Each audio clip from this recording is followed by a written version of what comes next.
ठीक लाइए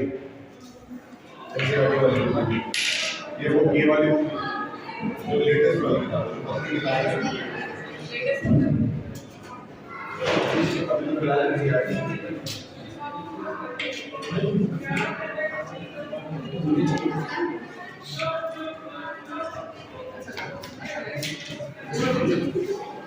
ठीक। अब यहां से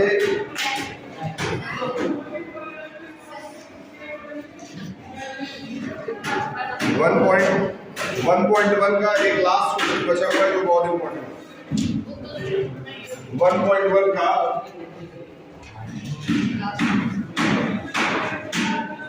एक्सरसाइज 1.1 का क्वेश्चन नंबर 7।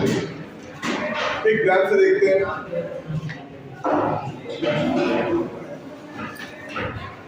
सवाल क्या कह रहा है? कह रहा है there is a circular path around the sport field. एक सर्कुलर पाथ है जहां पर पढ़ते समय बातचीत है। एक सर्कुलर पाथ है, इस पे दो लोग खड़े हैं, एक यहाँ पे ए और एक यहाँ पे बी। ठीक, कॉपी कहाँ है? और इसी तरह उठ करके घर से चले आ रहे हो, तुम्हारी बुक कॉपी नहीं।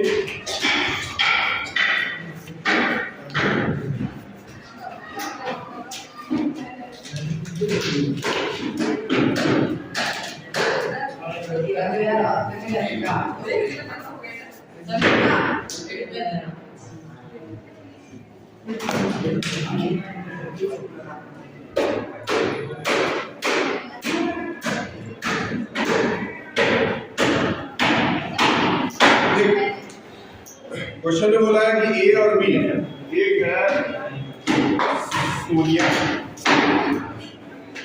और दूसरे हैं रवि। ये दोनों इस सर्कुलर फील्ड में दौड़ना शुरू करते हैं, यानी कि ए इधर से दौड़ेगा यू और बी इधर से दौड़ेगा यू। ये दोनों लगातार दौड़ते रहे, कभी ना कभी दौड़ते दौड़ते दौड़ते दौड़ते ये एक दूसरे से मिल जाएंगे, एक दूसरे से मिलेंगे जरूर। तो कितने समय के बाद दौड़ते दौड़ते एक दूसरे से मिलेंगे ये निकालना है। इसके लिए आपको सिंपल क्या करना है, बता रहा है कि ए को एक पूरा रोटेशन करने में 18 मिनट लगते हैं, जबकि बी को इसी रोटेशन को करने में 12 मिनट लगते हैं। तो बताइए कि कितने समय के बाद दोनों मिलेंगे। तो क्या करना है सर? हाँ, यही वाली पॉइंट, वो वाली पॉइंट नहीं है, पॉइंट नहीं है।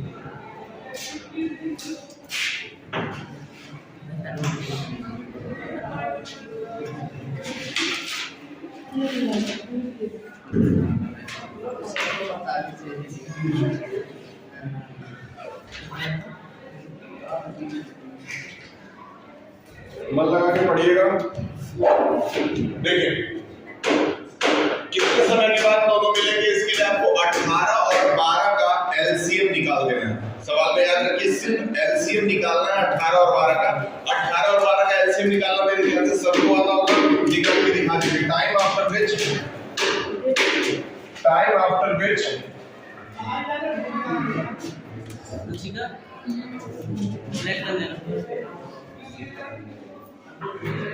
they will meet is equal to LCM of 18 and 12। कोई बता सकता है कितना आ रहा है? 18 और 12 का एलसीएम, 18 और 12 का एलसीएम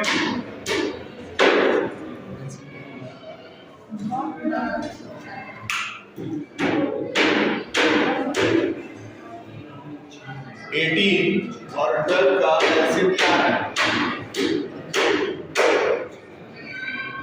18 और 12 का एलसीएम आएगा 36।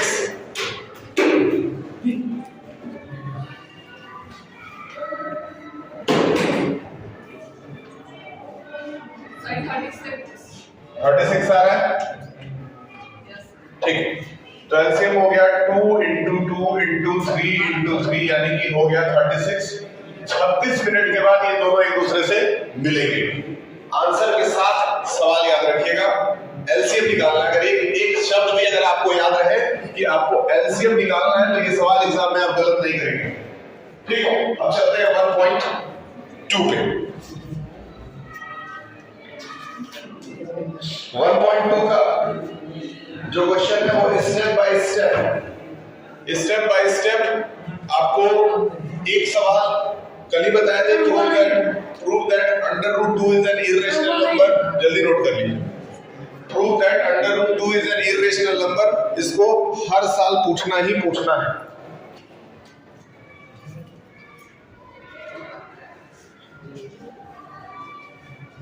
आपकी कॉपी, ये तो तुम्हारी कॉपी है, आपकी कॉपी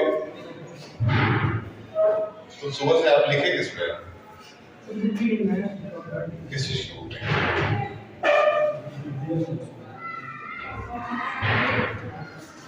ठीक है, इसमें से 2 पेज ले लीजिए, आप अपना नोट्स अलग बनाएंगे, अपना बनाएंगे। ये किताब तो बहुत अच्छी है, ये किताब क्वेश्चन बैंक विद्या वाली यूपी बोर्ड के लिए।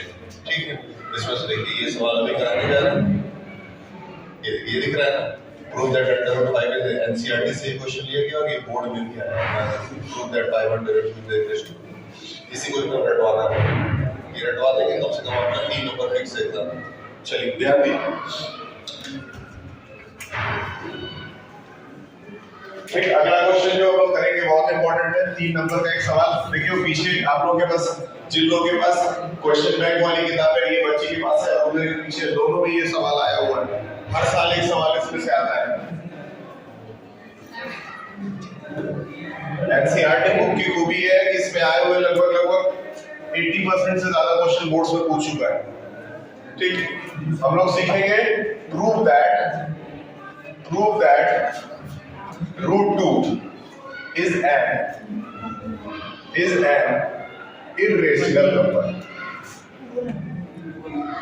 ये सवाल आप लोग सीखेंगे और ये एग्जाम में 3 मार्क्स में आपके आएगा। 3 मार्क्स 1.2 है। ये 1.2 का एक्सरसाइज स्टार्ट नहीं करा रहे, एग्जाम्पल करा रहे हैं, जिससे समझ जाओगे 1.2 तो पूरा खुद ही लगा सकते हो। घर पे पढ़ेगा कि नहीं कल जा रहा है, इस समय लगन में चल रहा है।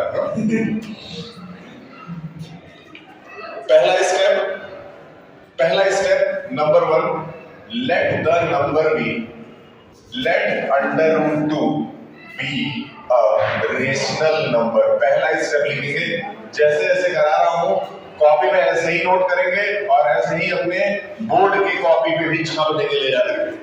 पहला स्टेप लिखेंगे लेट, मान लीजिए कि √2 एक रेशनल नंबर है, मान लीजिए। अब बताइए क्या ये ठीक है, अभी दे दीजिए। ठीक है, let √2 be a rational number. √2 को क्या माना गया है? रेशनल नंबर माना गया है। प्रूव क्या करना है? ये जैसे इसमें कहा था, ये प्रूव क्या करना है? Irrational number. लेकिन उसके लिए माना क्या गया है? Rational number. ये ध्यान में रहे, पहला स्टेप ये सबको रट गया इसमें। अच्छे से लिखिए, मन से लिखिए, ये बैक के ऊपर में लिख सकते हो।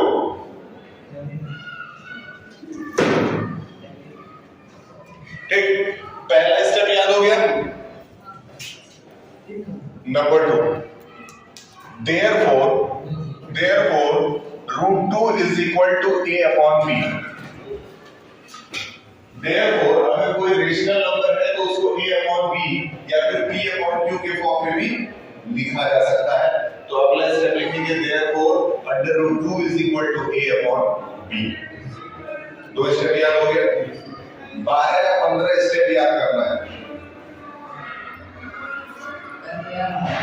पहला स्टेप क्या था? √2 को एक रेशनल नंबर मान लिया गया। दूसरा स्टेप क्या है कि √2 जो है वो a upon b के फॉर्म में है, क्योंकि वो रेशनल नंबर है। तीसरे स्टेप में b को इधर लाके √2 से मल्टीप्लाई किया जाएगा। अब तुम कल एब्सेंट थे ना, तुम क्यों नहीं स्कूल आ रहे? गेहूं कट रहा है। ठीक है, बीच में इधर भी स्कूल भी आते रहिए, वो भी काम देखिए, मैनेज करते रहिए। छूटे मत पड़ा।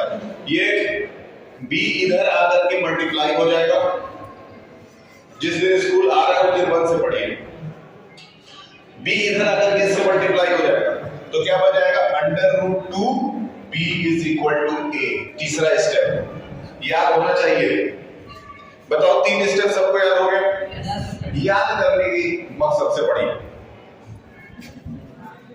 3 स्टेप लिख देने के बाद दोनों तरफ स्क्वायर किया जाएगा। तो आगे यहां पे लिखेंगे squaring both the side, squaring both the side, both the sides. ठीक है। अब एक चीज और यहां पे बढ़ाएंगे, यहां पे ब्रैकेट लगा करके, यहां ब्रैकेट लगा करके एक चीज और बढ़ाइए कि a and b have no common factor। बहुत इंपॉर्टेंट लाइन है ये। a और b का कोई भी कॉमन फैक्टर नहीं है।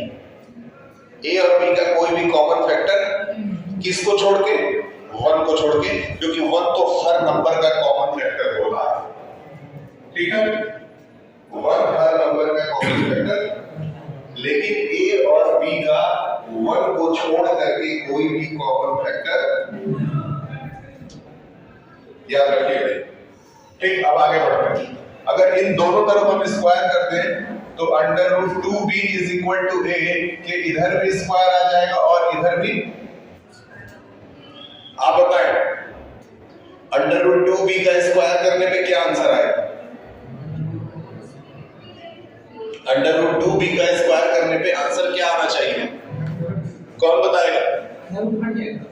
अंडर रूट हट जाएगा, मतलब √2 का स्क्वायर 2 हो जाएगा, b का स्क्वायर b स्क्वायर हो जाएगा और a का स्क्वायर a स्क्वायर हो जाएगा। सही है।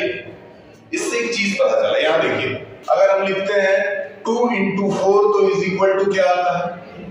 सही है। इसका सीधा मतलब है कि 2 के पहाड़ा में 8 आता है। 2 के पहाड़ा में यानी कि 8 comes in the table of 2। सही है। अगर उसी तरह यहां लिखा हुआ है 2 × b² = a², इसका मतलब कि 2 के पहाड़ा में a² भी आता है। सही है। अगर उसी फॉर्मेट में देखा जाए तो 2 की जगह 2 रखिए, 4 की जगह b² कर दीजिए और 8 की जगह a² कर दिए, मतलब अब 2 के टेबल में कौन आता है? आता है कि नहीं आता? अगर 2 के टेबल में a² आता है, ध्यान से समझना, नींद आ रहा है, मजा नहीं आ रहा, छोड़ दे पढ़ना, एक्टिव रहो, खुश रहो, पढ़ते समय थोड़ा खुश रहा तो कोई फायदा नहीं। ठीक, 2 के टेबल में a² आता है। सही है। अगर 2 के टेबल में a² आता है तो यहां लिख देंगे 2 is a factor of a²। सही है। लिखिए 2 is a factor of a²। 2 is a factor of a²। सही है।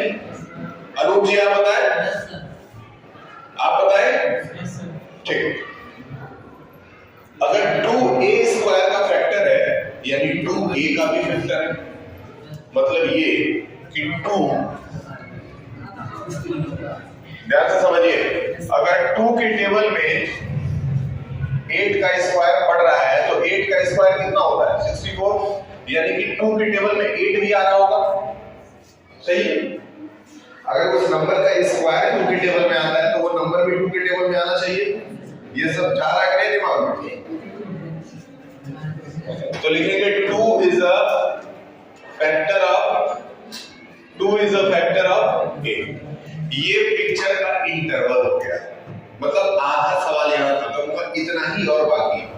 तो इसलिए आधे का एक बार शुरू से फिर से रिवीजन करेंगे।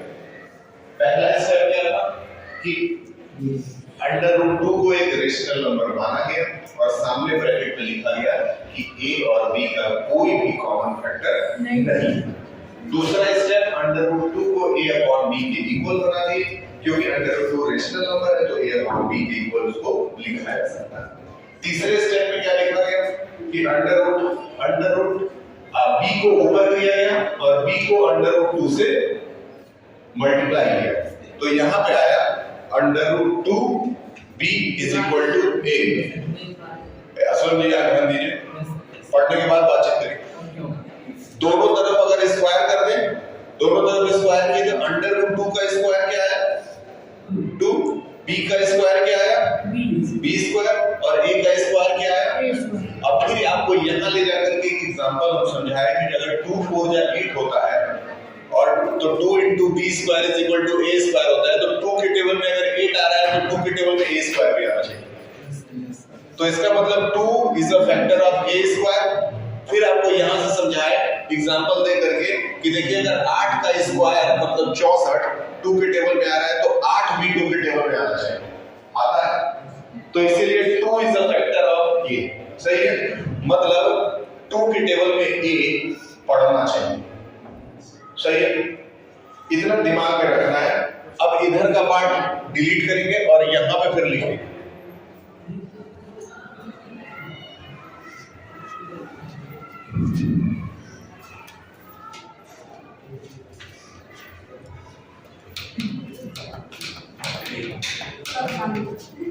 हाँ यार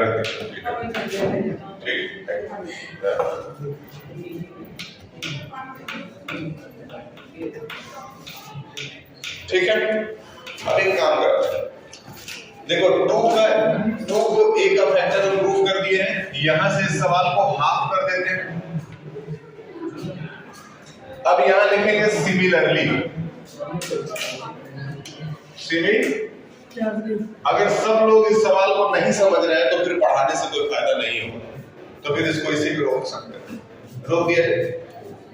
इसलिए मन लगाइए, ज्यादा से ज्यादा 10 मिनट का और ये क्वेश्चन है, लेकिन इसके बाद आपका 3 नंबर आना फिक्स है। सिमिलरली अब एक बार हम लोग प्रूव कर चुके हैं कि 2 के टेबल में a आता है।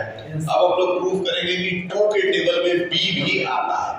कैसे प्रूव करेंगे, ध्यान से देखिए। ये बोरिंग लग रहा होगा लेकिन 3 नंबर का सवाल है। 33 नंबर में से 3 नंबर यही दे देगा। 2 नंबर के बराबर कल पढ़ा दिए थे, मतलब 2 दिन में 5 नंबर का पढ़ाए हैं। अगर ईमानदारी से आप पढ़े होंगे तो आपका 5 नंबर फिक्स है। आने दीजिए।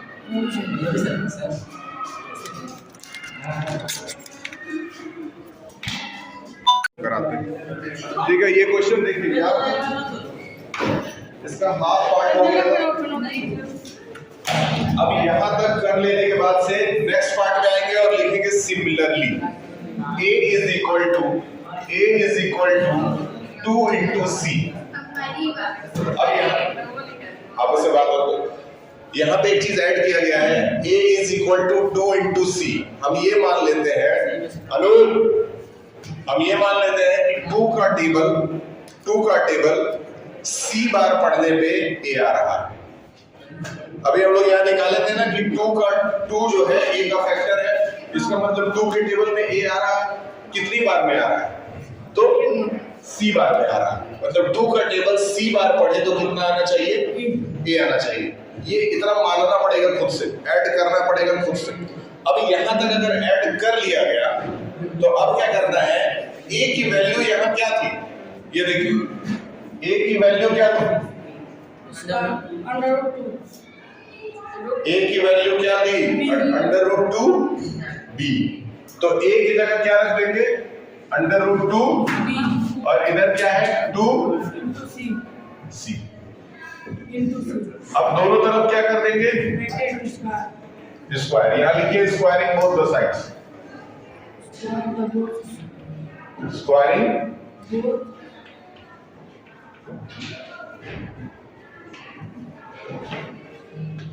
बोथ द साइड्स, सही है। देखिए यहां तक का तो बहुत आसान था। यहां बस एक चीज बदलना है, क्या लिखना है, a is equal to 2c, और a की वैल्यू यहां से ले लेनी, यहां से a की वैल्यू लिया हूं, ठीक है। याद होना चाहिए लाइन बाय लाइन। फिर तुम नहीं लिख रहे हो, तुम्हारे अंदर कोई पढ़ने का जोश ही नहीं है।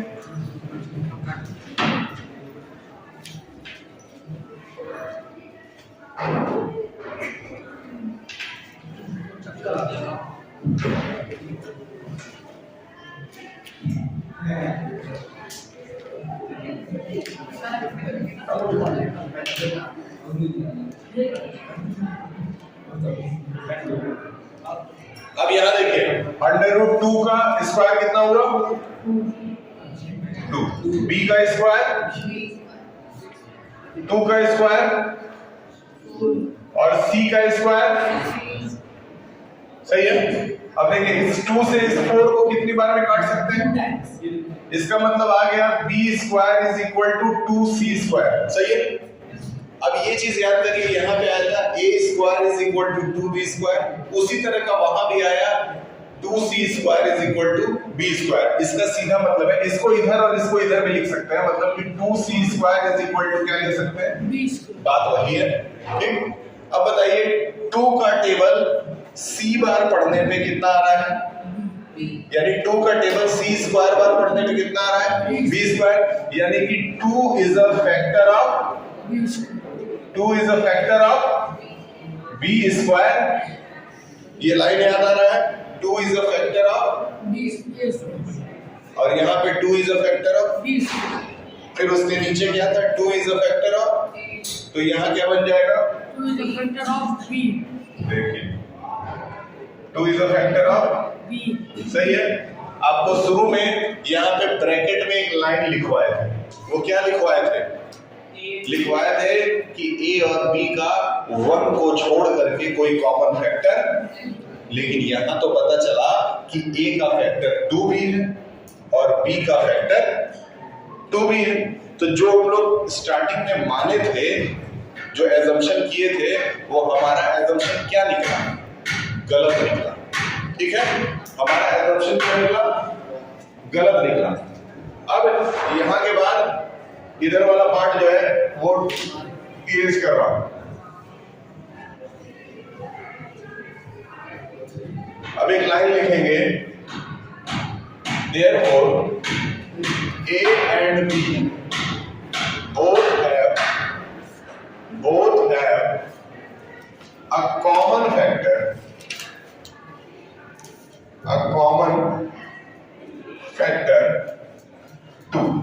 सही है। यही तो प्रूव हुआ, लेकिन स्टार्टिंग में हम लोग माने थे कि a और b का कोई भी कॉमन फैक्टर नहीं होना चाहिए। इसका मतलब कि हमारा assumption जो था वो wrong, तो लिखेंगे our assumption was wrong, our assumption was wrong। अगर हमारा assumption wrong था यानी गलत था, तो पहला लाइन क्या लिखे, पहला लाइन जाके पढ़िए क्या लिखे, पहला लाइन क्या लिखे थे,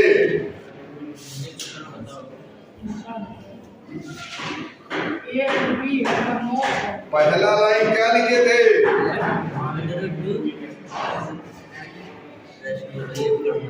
हम लोग ये है ना, तो यही गलत हो। तो अब लिखेंगे therefore under root 2 is an irrational number। देखो इसका प्रूविंग जो है किसी भी नॉर्मल बच्चे एक बार में समझ में नहीं आता, एक बार में समझ में नहीं आता, किसी भी नॉर्मल बच्चे को एक बार में ये नहीं आता है। लेकिन ये इतना इंपॉर्टेंट है कि इसको अगर टीचर 4 बार 5 बार ना पढ़ाए तो समझ लीजिए वो आपके साथ गलत कर रहा है। ये 4 बार 5 बार पढ़ा करके आपके दिमाग में डालना टीचर की जिम्मेदारी।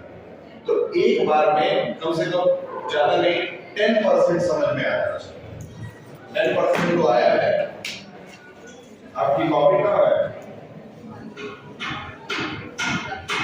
बताए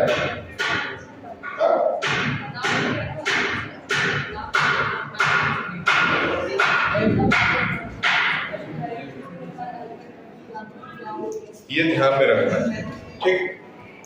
इसको एक बार घर पे प्रैक्टिस करिएगा, कल इसी तरह का एक और दूसरा नंबर लेकर के।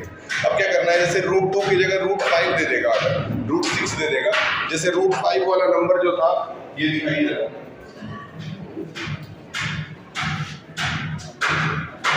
ये देखिए यूपी बोर्ड 2019-21 पहला सवाल है ठीक है, सबसे ऊपर 19-21 में √5 दिया है। सवाल सेम रहेगा, बस जहां जहां 2 लिखा हुआ है वहां वहां 5 कर देंगे और 3 नंबर ले लेंगे उससे। फिर अगले साल देखिए प्रूव दैट 3 + √2 दे दिया है, मतलब थोड़ा सा बदलाव कर दिया। फिर इधर आइए, आपको इधर में मिलेगा एक सवाल prove that the following are irrational. इसमें 3 तरह के सवाल है, 2022 में इसने पूछा है, जिसमें से 7√5 को सॉल्व करने का तरीका सेम यही है। ठीक, हर तरह के क्वेश्चन हम लोगों को इसमें करने होंगे। कम से कम ये जितना ये 5 दिए हुए हैं 4-5, ये सब बारी-बारी से यहाँ पे हम कम से कम करा के आप लोग की तैयारी करा देंगे। और यही इस चैप्टर का आखिरी सवाल है जो आपको सीखना है इसी टाइप। तो ये आपका चैप्टर हो जाएगा फिनिश। 5 नंबर की तैयारी आपकी हो गई। इस चैप्टर से 5 नंबर का सवाल ये पूछेगा। एक HCF LCM पे पूछ सकता है, ठीक, एक इसका पूछ सकता है, और ज्यादा से ज्यादा पूछेगा आपसे तो एक जो कंपोजिट नंबर प्रूव करने वाला पूछा गया सवाल, prove that is a composite number. ये 3 तरह के सवाल आपको तैयार करके जाना, एक चैप्टर आपका तैयार हो गया। इसके बाद फिर आप पॉलिनोमियल पे जाएंगे। पॉलिनोमियल इससे ज्यादा लेंथी चैप्टर है, थोड़ा बड़ा चैप्टर है, उसमें और भी वैरायटी के क्वेश्चंस हैं। लेकिन हर चैप्टर से ऐसे 5 क्वेश्चंस मैं करा दूंगा, 5, जिसमें से एक पक्का आएगा एग्जाम में, बस नंबर बदल सकता है। हर चैप्टर से 5 ऐसे सवाल करा दूंगा, खास करके यूपी बोर्ड वाले बच्चों, जिसमें से एक पक्का आपके एग्जाम में आएगा। सीबीएसई में थोड़ा सा रिस्क है, क्योंकि उनका थोड़ा सा रिस्क होता ही है, उनका सिलेबस थोड़ा वास्ट है, तो बस 5 से काम नहीं चलेगा, उनका कम से कम 20 कराना पड़ेगा। हम लोग का 10। आपका 5 भी करा देंगे तो एक आ जाएगा। आपका पेपर मान के चलिए कि 50% हमको पता है, मतलब पास नंबर 1 का हमको पता है, बाकी सब अल्लाह के हाथ में होता है। हम पास नहीं। आप पास हो चुके हैं, ठीक है। आप बस मन से लिखिएगा कॉपी, एग्जाम के समय मन लगाइएगा, पास हो जाएगा। राइटिंग आपकी अच्छी है, राइटिंग का अच्छा इस्तेमाल कर लीजिएगा, डेली स्कूल जरूर आइएगा। राइटिंग एक नंबर है आपकी, और क्लास में डिसिप्लिन में रहिए, टीचरों को पढ़ाना।